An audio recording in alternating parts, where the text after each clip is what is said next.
بسم الله الرحمن الرحيم.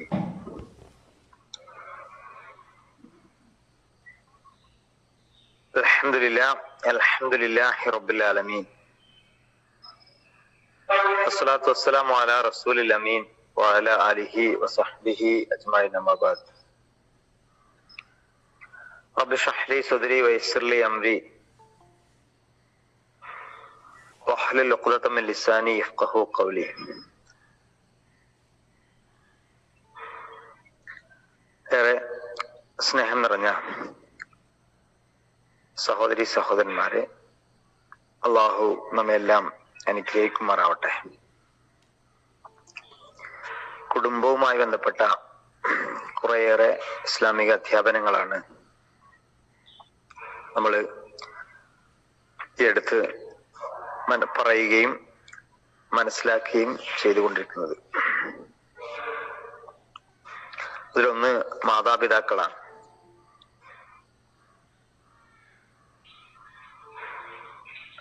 മറ്റൊന്ന് മക്കൾ എന്നതാണ്. അള്ളാഹുവിന്റെ പ്രവാചകൻ പറയുന്നു, ഒരിക്കൽ ഒരാൾ നബിയുടെ സന്നിധിയിൽ വന്നുകൊണ്ട് പറഞ്ഞു, അള്ളാഹുവിന്റെ പ്രതിഫലം ആഗ്രഹിച്ച് പലായനം ചെയ്യാമെന്നും ദൈവമാർഗത്തിൽ യുദ്ധത്തിന് പുറപ്പെടാമെന്നും ഞാൻ അങ്ങയോട് പ്രതിജ്ഞ ചെയ്യുന്നു. നബി ചോദിച്ചു, താങ്കളുടെ മാതാപിതാക്കളിൽ ആരെങ്കിലും ജീവിച്ചിരിക്കുന്നുണ്ടോ? അയാൾ പറഞ്ഞു, അതെ, രണ്ടുപേരും ജീവിച്ചിരിക്കുന്നുണ്ട്. നബി തിരുമേനി സല്ലല്ലാഹു അലൈഹി വസല്ലം അയാളോട് പറഞ്ഞു, അള്ളാഹുവിന്റെ പ്രതിഫലം കാക്ഷിച്ചാണല്ലോ താങ്കൾ വന്നത്? അയാൾ പറഞ്ഞു, അതെ.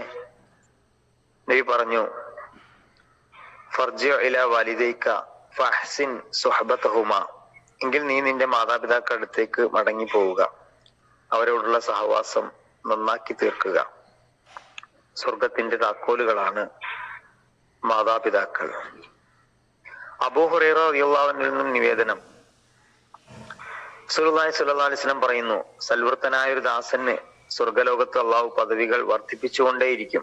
ഇന്നല്ലാഹ ലയർഫഉ ദറജത ലിൽ അബ്ദി സ്വാലിഹി ഫിൽ ജന്ന ഫയഖൂലു യാ റബ്ബി അന്നി ലി ഹാദിഹി, അല്ലാഹുവേ, എനിക്കിങ്ങനെ എന്തുകൊണ്ടാണ് അനുഗ്രഹങ്ങൾ വർദ്ധിക്കപ്പെടുന്നത്? അള്ളാഹു പറയും, ഫയഖൂലു ബിസ്തിഗ്ഫാരി വലദിക ലക, നിന്റെ മകൻ നിനക്ക് വേണ്ടി പാപമോചനം അർത്ഥിക്കുന്നത് കൊണ്ട്.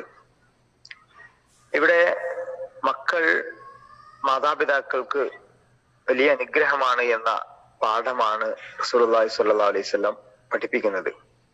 മൂന്നാമതൊന്ന് ദമ്പതികളാണ്.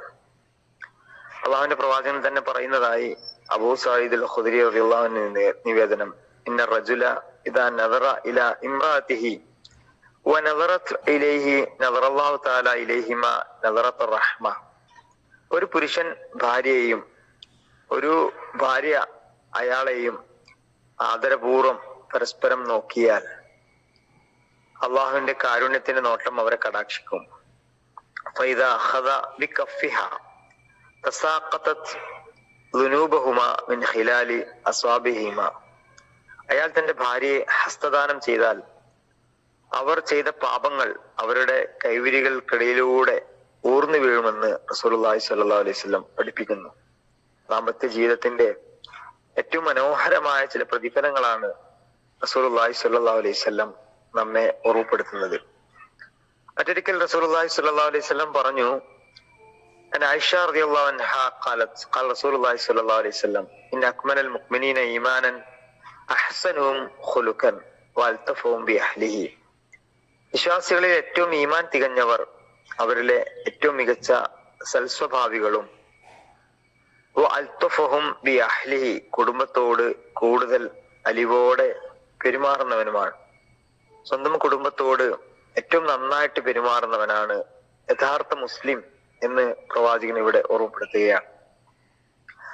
മറ്റൊരു സന്ദർഭത്തിൽ റസൂലുള്ളാഹി സ്വല്ലല്ലാഹു അലൈഹി വസല്ലം പറയുന്നതായിട്ട് ഇബ്നു മാലിക് അൽ അശ്ശരി റളിയല്ലാഹു അൻഹു നിവേദനം, ഖാല റസൂലുള്ളാഹി സ്വല്ലല്ലാഹു അലൈഹി വസല്ലം ലൈസ അദുവക അല്ലദീ ഇൻ ഖതൽതഹു കാന ലക നൂറൻ വഇൻ ഖതലക ദഖൽതൽ ജന്ന വലാകിൻ അദാ അദുവൻ ലക ഖറജ മിൻ സുൽബിക ثم عدا عدوا لك مالك الذي ملكت يمينك.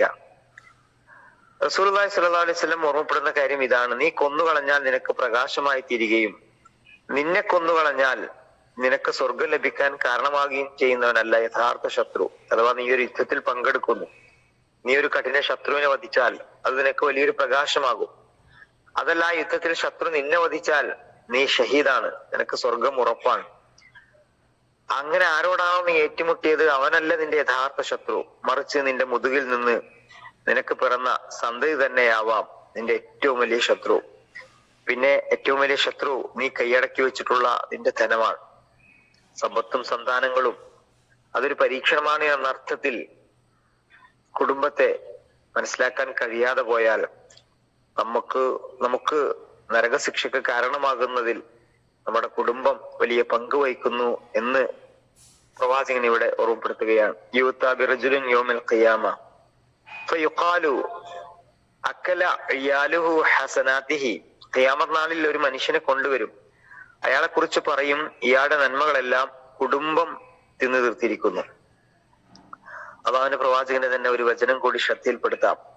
അബ്ദുറഹ്മാൻ ഇബ്നു ഔഫ് റളിയല്ലാഹു അൻഹു നിവേദനം, പ്രവാചകൻ തിരുമേനി സല്ലല്ലാഹു അലൈഹി വസല്ലം പറയുന്നതായിട്ട് ഞാൻ കേട്ടു. ഖാല അല്ലാഹു അസ്സ വജല്ല, അല്ലാഹു പറയുന്നു, അനല്ലാഹു അന റഹ്മാൻ, ഞാനാണ് അല്ലാഹു, ഞാനാണ് പരമകാരുണികൻ. കുടുംബ ബന്ധത്തെ സൃഷ്ടിച്ചത് ഞാനാണ്. ഖലഖ്തു റഹ്മി വശഖ്തു ലഹാ ഇസ്മൻ മിൻ ഇസ്മി, എന്റെ നാമങ്ങളിൽ നിന്നൊന്ന് ഞാൻ അതിന് പകുത്തു നൽകുകയും ചെയ്തു. ഫമൻ വസലഹാ വസലതുഹു വമൻ ഖതാഹാ ഖതഅതുഹു, കുടുംബബന്ധം ചേർക്കുന്നവനുമായി ഞാൻ ബന്ധം ചേർക്കും, അത് മുറിക്കുന്നവനുമായി ഞാൻ ബന്ധം മുറിക്കുമെന്ന് പ്രവാചകൻ തിരുമേനി സല്ലല്ലാഹു അലൈഹി വസല്ലം അള്ളാഹു പറയുന്നതായ ഖുദ്സിയ ഒരു ഹദീസിലൂടെ നമ്മെ ഓർമ്മപ്പെടുത്തുന്നു. ഇന്ന അഅമാല ബനി ആദമ അൻ തുറദ കുല്ലു ഖമീസിൻ ലൈലത്തുൽ ജുമുഅ ഫലാ യുഖ്ബലു അമലു ഖാതിർ റഹ്മ, മനുഷ്യരുടെ കർമ്മങ്ങളെല്ലാം എല്ലാ വെള്ളിയാഴ്ച രാവുകളിലും അള്ളാഹുവിന് മുമ്പിൽ പ്രദർശിപ്പിക്കപ്പെടും. എന്നാൽ കുടുംബ ബന്ധം മുറിച്ചവന്റെ ഒരു കർമ്മവും അള്ളാഹു സ്വീകരിക്കുകയില്ല. പ്രിയമുള്ളവരെ, കുടുംബ ജീവിതം, ആ കുടുംബാംഗങ്ങൾ തമ്മിലുള്ള പരസ്പര ബന്ധങ്ങളെ ഊഷ്മളമാക്കാൻ പ്രോത്സാഹിപ്പിക്കുന്ന പ്രവാചകന്റെ ചില അധ്യാപനങ്ങളാണ് ശ്രദ്ധയിൽപ്പെടുത്തിയത്. നമ്മുടെ ജീവിതത്തിലും ഇസ്ലാമിന്റെ മര്യാദകൾ പാലിച്ചുകൊണ്ട് ജീവിക്കാൻ നമുക്ക് കഴിയുന്നോ ഇല്ലയോ എന്ന് നമ്മൾ ഓരോരുത്തരും ആത്മപരിശോധന നടത്തുക.